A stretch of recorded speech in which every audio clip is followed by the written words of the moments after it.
प्रेक्षक हो नमस्कार। नवरात्रोत्सवाच्या तुम्हा सर्वांना मनापासून शुभेच्छा। या देवी सर्वभूतेषु शक्तिरूपेण संस्थिता नमस्तस्यै नमस्तस्यै नमस्तस्यै नमो नमः। जी देवी प्रत्येक जीवामध्ये शक्ती स्वरूपानं वसलेली आहे त्या भवानी मातेच्या चरणी नमस्कार।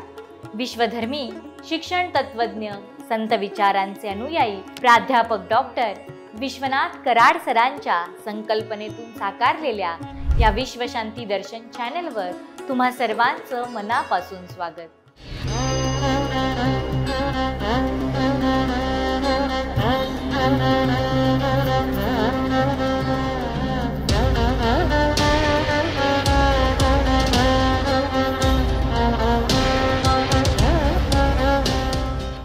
आजचा आपला प्रवास आहे तुळजापूरचा, जिथे वसलेली आहे छत्रपती शिवाजी महाराजांची आराध्य देवता महाराष्ट्र क्षत्र तेजाची प्रेरणा आई तुळजाभवानी। महाराष्ट्रातील 3.5 शक्तिपीठांपैकी श्री तुळजापूरची देवी हे तुळजापूर क्षेत्र हे पूर्ण पीठ आहे। ही देवी भगवती म्हणजेच भवानी म्हणून प्रसिद्ध आहे। महाराष्ट्र क्षात्र तेजाची स्फूर्ती देवता, प्रेरणा शक्ती आणि स्वराज्य संस्थापक छत्रपती शिवाजी महाराज यांची आराध्य देवता अशी ही तुळजापूरची भवानी देवी महाराष्ट्राची कुलस्वामिनी। स्कंद पुराणातील सह्याद्री खंडात श्री तुळजाभवानीची अवतार कथा आहे। कृतयुगामध्ये कर्दम ऋषी पत्नी अनुभूती तपस्येत असताना कुकर या दैत्याने तिचे पावित्र्य भंग करण्याचा प्रयत्न केला। तपस्वी अनुभूतीने पावित्र्य रक्षणासाठी देवी भगवतीचा धावा केला। देवी भगवती साक्षात प्रकटली आणि कुकर दैत्याशी युद्ध करून त्याचा वध तिने केला। साध्वी अनुभूतीच्या विनवणीनुसार देवी भागवतीने या पर्वतराईंमध्ये वास्तव्य केले। भक्ताच्या हाकेला धावून जाणारी आणि भक्ताचे मनोरथ पूर्ण करणारी म्हणून ही देवी तुळजा भवानी या नावाने ओळखली जाते। संपूर्ण भारतामध्ये कुलदेवता म्हणून या देवीला मान आहे। कृतयुगामध्ये अनुभूतीसाठी, त्रेतायुगामध्ये श्रीरामचंद्रांसाठी, द्वापार युगामध्ये धर्मराजासाठी आणि कलियुगामध्ये छत्रपती शिवरायांसाठी आशीर्वाद रूप ठरलेली ही भवानी भक्त तारिणी वरप्रसादिनी आहे। अनेक प्रदेशातून, अनेक ठिकाणाहून विविध जाती पंथाचे भाविक इथे येतात। इथल्या मंदिराच्या दक्षिणेकडील दरवाजास परमार दरवाजा असं म्हटलं आहे। जगदेव परमार या महान देवी भक्ताने आपले मस्तक 7 वेळा देवीला अर्पण केले अशी श्लोक रचना या दरवाजावरती कोरलेली दिसते।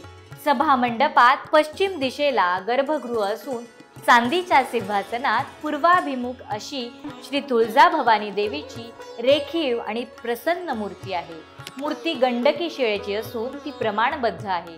अष्टभुजा महिषासुरमर्दिनी असे देवीचे मनोहारी रूप आहे। देवी भवानीची ही स्थलांतर करता येणारी मूर्ती आहे। वर्षातून 3 वेळा ही मूर्ती मंचकी म्हणजेच पलंगावरती विसावते, असे इतरत्र कुठेही आढळत नाही। गर्भगृहाच्या भिंतीवरती छोटी छोटी आकर्षक शिल्पे आहेत। सभा मंडपात उत्तरेस देवीचे शयनगृह आहे आणि इथे चांदीचा पलंग आहे। आपण याचा इतिहास आणि पुरातत्वदृष्ट्या हे मंदिर राष्ट्रकूट अथवा यादवकालीन मानले जाते, तर काहींच्या मते हे 17व्या किंवा 18व्या शतकातील मंदिर आहे। संपूर्ण भारतात कुलदेवता म्हणून या देवीला मान आहे। मंदिराच्या परिसरातील कल्लोळ तीर्थ, गोमुख तीर्थ, सिद्धिविनायक मंदिर, श्री भवानी शंकर मंदिर, होमकुंड, प्रांगणातील देवी देवता, मातंगी मंदिर अशी धार्मिक स्थळे प्रसिद्ध आहेत। नवरात्रीचा उत्सव हा 9 दिवसांचा जरी असला तरी तुळजापूरला मात्र हा उत्सव एकूण 21 दिवस चालतो। याचबरोबर अशी देखील एक कथा आहे की छत्रपती शिवाजी महाराजांनी स्वराज्य स्थापनेसाठी ध्येय निश्चित केलं तेव्हा भवानी मातेनं त्यांना तलवार दिली। या कथेनं महाराष्ट्रात या भवानी आईची उपासना अधिक बळकट केली। मंदिराची रचना हेमाडपंथी शैलीत आहे। नवरात्रात तुळजापूरची जत्रा तब्बल 21 दिवस चालते। ओम श्री तुळजा भवानी देव्यै नमः म्हणजेच धर्मसंस्थापकांना प्रेरणा देणारी, दुष्टांचा नाश करणारी, भक्तांचे रक्षण करणारी महाराष्ट्राची ही आई कुलस्वामिनी भवानी माता. नवरात्रात लाखो भाविक या देवीचं दर्शन घेतात, नवचैतन्य अनुभवतात.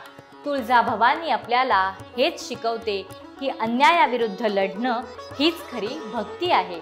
धैर्य, न्याय आणि धर्मरक्षणासाठी उभं राहणं हे भवानी मातेचं खऱ्या अर्थानं स्मरण आहे.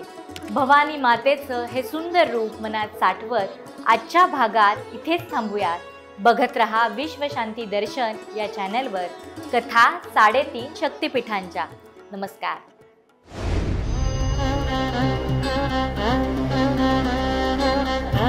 Thank you.